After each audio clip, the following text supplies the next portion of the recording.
Hey, everybody, welcome to the deep dive. We are going to dive deep into our upcoming opponent, and we're going to talk a little bit about Texas in general. Ian, you ready to talk in a second after I promote the best damn website to talk about Texas sports? I'm on standby. I'm ready. Be ready. Right now, you can join Inside Texas for $1 American, and you get a full year of access to the Athletic. You need to go do it. It's well worth the money. If it's a dollar, it's definitely worth the money. Best conversation about UT sports that you'll find in the universe. All right, and the best conversation you'll find on the YouTubes is right here. Make sure you subscribe to this channel, and please like. It really helps us in the algorithm. And we know you guys have been appreciating the All 22 analysis, and we got a little bit more of that today. Ian, we have a very interesting opponent this week, probably a step down from San Jose State in terms of overall quality. Conference USA not looking too potent in terms of the non-P4 conferences, but this game is obviously really about Texas. But before we talk about Texas, we do want to talk about an interesting subplot to this game, which is it's a clash between two five-star quarterbacks, Ian. Yes, Malachi Nelson. That's right. I remember when USC went after him. That was like the first big quarterback that Lincoln Riley signed when he went to USC. And I remember pulling him up, and it was like, okay, 5-star. People love how he looks in camps. I don't care about that. I get that, but whatever. Pull up his stats. Doesn't run the ball in high school. No. And I was like, I don't think this is going to work. Riley needs a dual threat quarterback. And not only is this guy not a scary dual threat quarterback at all, he doesn't even run. And if you don't run in high school as a quarterback, that's a pretty bad sign in general.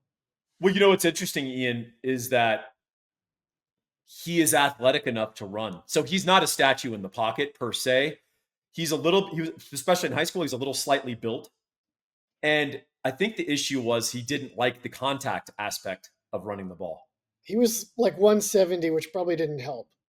There's plenty of high school quarterbacks out there who weigh 160 pounds who That's lay true. it on the line for their team every Friday, right? So That's it's true. an interesting insight into the mental aspect of quarterbacking. It's not all just about your arm talent. Twitter's favorite phrase that has no meaning. But Do you let remember that? Real quick, this is on that point. Remember when there was like a Miami or Florida safety? There was like a Rhodes Scholar, and the NFL was like, I don't know if we like this guy being a Rhodes Scholar. Like he may have other priorities, and everyone was like, "That's ridiculous." Well, it's actually not, because it would make sense for a super talented high school running back to think, "I want to keep tread on my tires. I don't want to use myself up in high school before I have a chance to earn money." But the guys who think like that, they don't make it. You can't have that mindset and be successful in this game. yeah, the You need player you're thinking of is from Florida State, and that's right. actually, yeah, I mean the knock on him was he's got too many other options other than football. Football needs to be your obsession and sort of your outlet for success. And if you have too many others, the NFL is very leery of your dedication to the game. So, It's like when rightly or wrongly, it's a way that people think in the NFL and certainly at the college level. So let's go to the film and let's look at this UTEP offense with Malachi Nelson. We're going to see some good and we're going to see the bad of Mr. Nelson and how he processes the game. All right, Ian. So we've got 2nd and 6 fairly early in this game against Utah State at Merlin Olsen Field in lovely Utah. All right, so Malachi Nelson here is going to throw a slot fade to Kenny Odom. Kenny Odom is their best receiver by far. He's a former transfer who followed Scotty Walden from Austin Peay, and he's their best player. So they're going to try to feed him. Let's roll the tape and see how Mr. Nelson does on a single pre-snap read where nothing gets complicated. Here we go. Oh, he already knows where he's throwing the ball. Odom is already looking back to the ball. I think he does a great job here. Just decent ball, but Odom really salvages that play by getting space and then presenting a really nice target to the ball. Ian, do you have any thoughts on this? the ball wasn't totally sure where to go until he started waving his arms, and then the ball was there. Well, Yeah, I will beg to differ. This is a pre-snap read. He's going here, hell or high water. yeah, I think that's a very solid throw. One that, but any quarterback in this kind of system has to be able to make. So Yes. it's not like, earth shattering. Amazing by that receiver.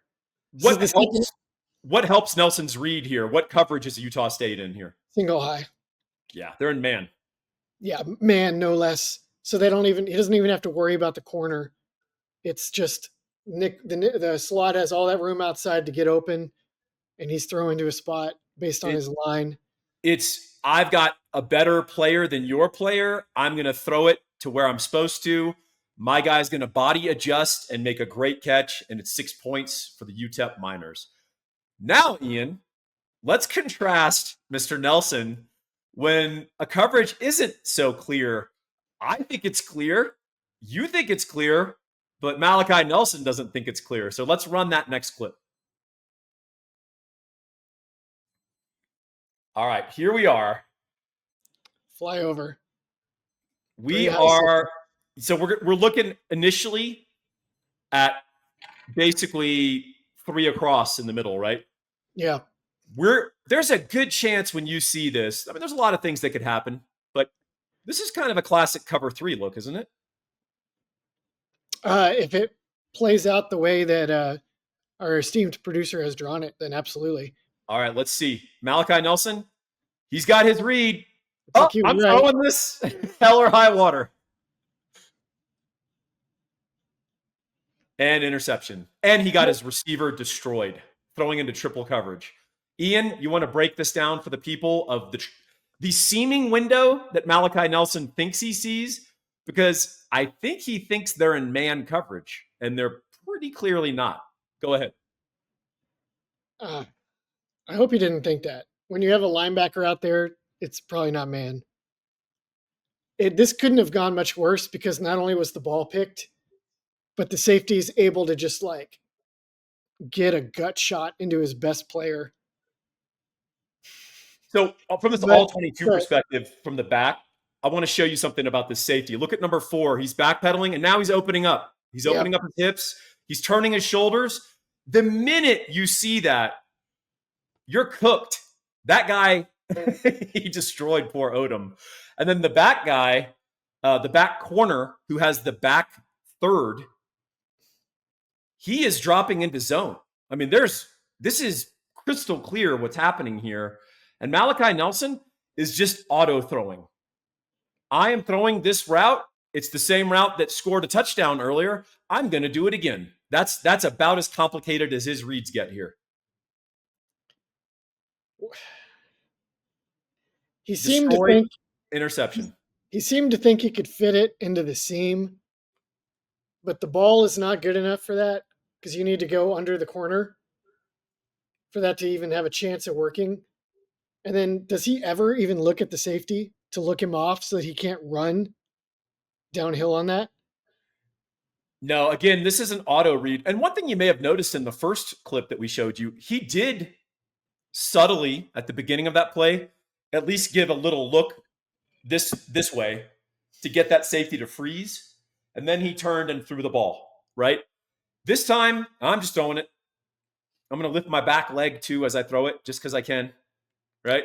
The ball is leading back inside. You can't throw it back inside. There's So a million reasons not to throw this ball. So this is not a Malachi Nelson NFL scouting report. It's not good if it was. What we're trying to show you is, one, why do 5 stars not pan? Some of this, right? 2, some of the processing aspects of football. 2, it's showing you that if Texas will disguise, if Texas will, and we're going to break on the ball a lot better than Utah State. They did a nice job on that clip, but I promise you Taft and Malik Muhammad are a little bit better level of player than the Utah State guys. It's going to show you there's some opportunities here on Saturday for Texas. If I set the over-under on interceptions at 2, do you think UT will tie, be under, or over on Malachi Nelson? I'm going to go over. I feel pretty good. I think we may tie or go over. If he throws 2 early picks in the first half, they may just run the ball, like take the check and fly home to UTEP. I don't know much about Walden's disposition, but I do know he was very successful at a lower level. He got a job at UTEP, and then he fell for the Malachi Nelson was a 5-star. I'm going to coach out of him what Lincoln Riley and Boise State couldn't. And that's like a classic pride trip that coaches are always falling into. Yeah. So he I, may just keep gunning it. I, look, I see the appeal there for any coach because the thought is it's a free. I'm getting a free shot. Maybe there's something going on with the guy. Maybe the kid was depressed. Maybe his girlfriend broke up with him. Maybe he's got a tough home life. I mean, who knows, right? So the thought is let's take him in and kick the tires. But fundamentally, Malachi Nelson has not changed as a quarterback. And within that, there's going to be some opportunity. The other part of Malachi Nelson, and our producer Connor waxed poetically on the live that I did with him on Tuesday about this. There's a nonchalance to his game that I don't like. And I don't mean that in a cool, calm, and collected way. I mean like almost a contempt for the game. Like I'm bigger than this. I shouldn't be here. I'm just going to go out here and do my thing. Not a great thing in a quarterback. I was looking at the roster in general before the show, and it was a lot of transfers. Yes. And I think the idea at a place like UTEP, you guys might have covered this. You're pretty remote. It's probably like the most remote college football program in the FBS level in terms of like vicinity, driving distance to a metro area of importance, right? So that could be a pro and a con. You can turn it into a halfway house, second chance kind of university.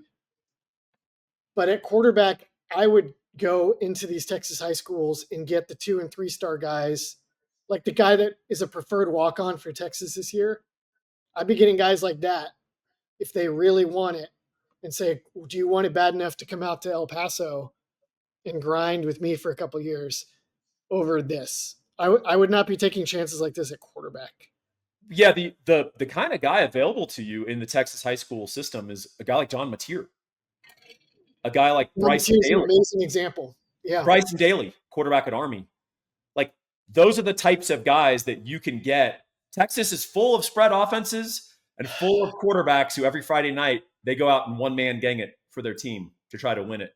And there are 3-star recruits, and there aren't enough slots at Baylor, Texas Tech, Texas, and all these other schools for them. So that there, I think I agree with you. You know what's interesting about Scotty Walden? You may not know they had to take some transfers to build a roster, right? Yeah. He's landed the 2 consecutive best recruiting classes in Conference USA. Normal recruiting. And he's taking like 20 plus guys. So if you look at the G5, and I've kind of studied it, a lot of the times they'll take recruiting classes of like 12 guys from high school. And then the rest is all transfers, right?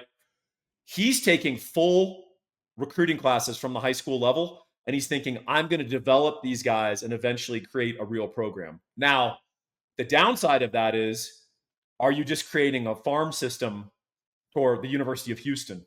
And well, you are either way. You are either way, so you might as well do it your way. Yeah. He sounds like a bright and resourceful guy. I wish he hadn't hitched his wagon to the Malachi Nelson. Yeah, well, he's not required to continue to do so. They still have the guy who started for them last year as the backup, Skylar Locklear. And Malachi Nelson had a little shouting match with the coaches in the last game against UT Martin. So he may not be long for that starting job unless some things change. It'd be funny if he'd like just went out and torched us on Saturday. I'll love this, and people will be clipping this, and like the handful of UTEP fans will be like, "Look at these 2 idiots." That would be awesome. That would be hilarious. But stranger things have happened, but not many. I think Texas should feel pretty good about this matchup. Agree. Other than Kenny Odom, the wide receiver, that slot that we saw, is there any other guy on the UTEP offense or even the defense that stood out to you or caught your eye?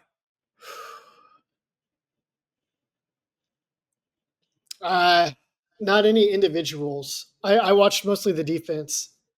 Um, our producer is telling us that Cam Thomas, the running back, is a notable player. I have not really watched their offense enough to even have comments on him. But have you observed Mr. Thomas? Yeah, I knew about him. I wrote about him in the prospectus. Uh, Solid. I mean, the thing is that is always funny to me is all FBS running backs are freak athletes Yeah, right. in the normal society. So when people are like, this guy's fast and he runs a 4.5 40 and blah, blah, blah, right? And it's like, you just described a running back in the FBS. That's what they are, right? So Right. sometimes people watch UT's running backs and they think that they're just extraordinary, right? And then you're like, I don't think you watch a lot of other college football. And the thing is the average running back in FBS is a phenomenal athlete by any measure. The question is, there's levels and gradations to this. So is Cam Thomas like special, special? Do I see Aaron Jones, former UTEP grad, when I Oh watch yeah. him? No, nothing like that. I will say on defense, we both noticed we watched some of their all 22, a lot of different multiple fronts, but it seems like their base is probably like the tight front, which is kind of interesting. And I want to talk about that as soon as we're done talking about a guy that you've got to call when you're in a tight spot financially, when you're doing your house, you're getting a refi or buying a house. You got to call Gabe Winslow. 832-557-1095. Why Gabe? Why wouldn't you go with Gabe? What other mortgage broker is an independent broker who's going to shop your deal to 60 different lenders for the best possible deal and have them compete with each other? Uh, what other broker has a law degree from a top 20 law school? What other broker is a former National Merit Scholar and a UT grad? What other broker is one of the top producers in the great state of Texas? If you are dominant in the state of Texas, Ian, you're dominant anywhere. That's what I say. You got to give Gabe a call. 832-557-1095. Can he do your loan anywhere in Texas? Yes, he can. Can he do a lot of your loans anywhere in the United States of America? Yes, he can. Can he do your loan in Puerto Rico? I don't think so. So if you're in Puerto Rico, don't call Gabe. 832-557-1095. I foreshadowed that defense. Ian, any thoughts on the minor front or anything that they do? Yeah, it actually, I double checked before we went on to see if their defensive coordinator had any ties to Traylor, Jeff Traylor at UTSA. It's a very similar defense to what Traylor likes to do, similar to Orlando, minus the blitzing maybe, in the sense that it's a three down tight front. They have a super nickel. They seem to actually use two super nickels, and their weak boundary outside linebacker is also like a big safety build kind of guy rather than an edge like you would normally see. Yeah. But even though they are small relatively on those two edge positions, they play them very aggressively. They're always sending numbers to the ball, Yes. and then they're trusting their safeties to hold up behind them in coverage, whatever coverage they happen to call, which I think, as we'll get into, will create opportunities for Texas. Big opportunities. UTEP, not so proficient at playing zone. Not so proficient in coverage at all. A little sloppy there. We see some mental errors and we see some physical deficiencies that may limit their efficacy as a team. Good thing they play in Conference USA, Ian. So we're going to throw to the defensive film and see if we have some insights there that might be interesting and productive for us to look at. All right, here This we is a, go. Ian, you want to set it up for us, my man? yeah, sure. So this is 2nd and 13. Um, they're going to motion a guy to run a wheel route outside, kind of like Texas has been doing recently. And what you'll Post, see is, a post go wheel. I think so. Yeah. Yeah. It's like a 3 vertical kind of deal. And what you'll see is that pretty quickly, UTEP's coverage just becomes 0. Man to man, the inside receiver is running wide open. When a guy puts Wide his open. arm up, that's usually an indication, right? In a perfect world, that backside safety would have noticed and gotten over the top. Uh, Actually, he may not have been able to because he looks like he needed to cope with that crosser too. It's a big blitz. This is probably a zero blitz. One, two, three, four, five, six defenders. Yeah. But even when they're in base defense, that you can still catch them one on one down the field like this. And needless to say, UTEP's defensive backs, they're not going to turn and run with Texas's guys. So I want to point out something about that safety. If we can go back, this guy standing in the middle of the field, Yeah. uh, he did a halting 4.5 yard back pedal. He should be on his horse sprinting towards about the 5 yard line. He has got to cut off the angles of this overload and the trips. He's squatting on a little crosser, and I don't know what the hell he's looking at. You're a safety for a reason. By the way, he cut off the guy running on the. I mean, as a safety, even if you're going to be wrong, do something. You can't stand there and squat and sort of move about 4 yards total at the start of the play. The minute you see this overload on this side, you've got to be dropping into the post. That would have been helpful. He does a terrible job here. I wonder who in this blitz is on the running back. It may have been him on the running back. Man, I think you're just assuming the running back stays in, and if they hit him in the flat, they hit him in the flat. But it's pretty clear to me that this guy has a deep responsibility. The other thing I want to focus on is the switch. Maybe they were in man. I think they might have switched to man. I don't know. But watch how easily this guy destroys the depth of this squat corner right here in front. Look, he's not even moving yet. He's flat-footed. What's that guy doing? I mean, if you're Jahdae Barron, you can do that. I mean, if you're Jahdae Barron, you could do a lot. This guy's not Jahdae Barron. What the hell are you doing? This guy got caught bad. What he may be thinking also, he may be like, oh, wait, this is my guy now? I mean, because of the switch from the wheel. I think it looks pretty clear he knows who he's got. It's not. Well, this only feeds my point, which is that Texas should be able to drop bombs on them early and go to cruise control fast. And if they don't, either they're not taking the shots because Sark wants to work on something else, which I don't really anticipate that, or something sloppy is going on for Texas. So speaking of sloppy, Bryson Barnes, who is the Utah State quarterback, you may remember him as the pig farmer of Utah Utes fame a couple of years ago. He was their third team quarterback. He misses this throw, and it's a pretty easy touchdown. College quarterbacks got to hit this. And we're going to have an opportunity to look at one more play to kind of break down this UTEP defense in 1 second. This one, we have a 2nd and 10 GT counter run, as our producer is helpfully drawing for us. The guard and the tackle are going to pull for Utah State against the mighty UTEP defense. And what's interesting about this, Paul, is it's like a GT counter read, which Texas now runs. When we broke down on Tuesday a play they ran, GT counter read play they ran very effectively against San Jose State. Utah State is running it with like 3 different running backs and all this different action going on. They get an extra lead blocker. They have like a pitch man on the backside if the quarterback keeps it, but they don't get much out of it. Why is that, Paul? Well, one thing that you noticed that we talked about, we foreshadowed, is UTEP is in a tight front.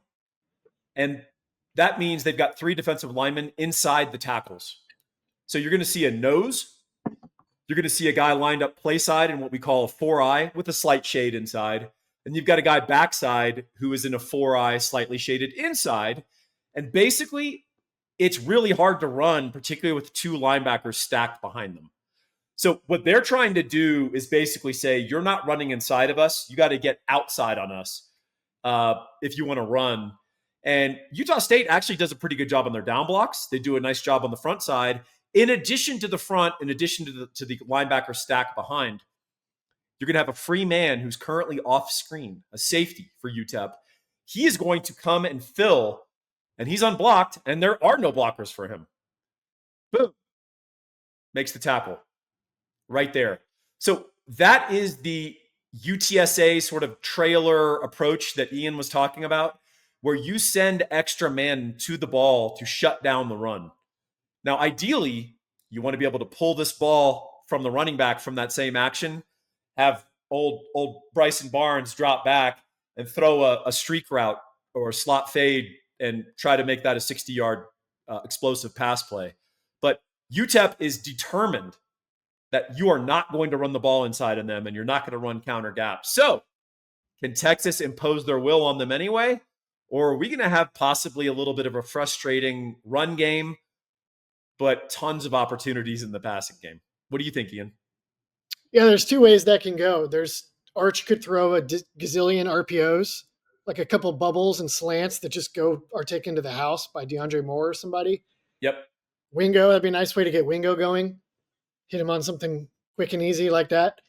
The other, if you really want to run the ball on this kind of defense, the way to do it is to use an inline tight end so that you extend the surface, and then they cannot play all their.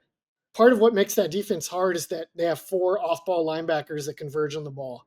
And it's hard to find and block them with your offensive linemen because they're out in space initially. Yep. So it's like, well, they're further away. They're not going to be when they meet your back in the hole after they matador your linemen in space. But if you add extra gaps with tight ends, then you can get them out of that if you have tight ends that are reliable. So the numbers of football are very simple. If a defense is outnumbering you for the run, you've got 2 options. You could throw the football, or you could bring on more numbers of your own and create more blockers and create more gaps that they have to account for. And the more gaps they have to account for, the less that they can account for them from depth. Does that make sense? Is that what you're saying, Ian? That's exactly it. Yep. You got to have people at the point of attack. It gets back to the old adage of Nathan Bedford Forrest. You got to get there with the firstest, with the mostest, right? And fundamentally, that's what football is. You've got to play a numbers game. For those of you who thought I was overly critical of our offensive line, you're now starting to understand what I'm describing, probably, post-Ohio State. But when we have numbers advantage on the offensive line in the run game, you've got to run the ball for more than 4 yards. You've got to have explosives. You've got to punish them for that. And so that's the numbers of football. It's the math of football. It's one of the fun things about the game. Ian, I've really enjoyed this deep dive. It's been fun to take a look at this opponent. We really appreciate y'all. Make sure you like and subscribe this. It really helps us. And if you want to see more content like this, you got to show us in the comments with your subscriptions and your likes. Thanks, y'all. This has been the Deep Dive.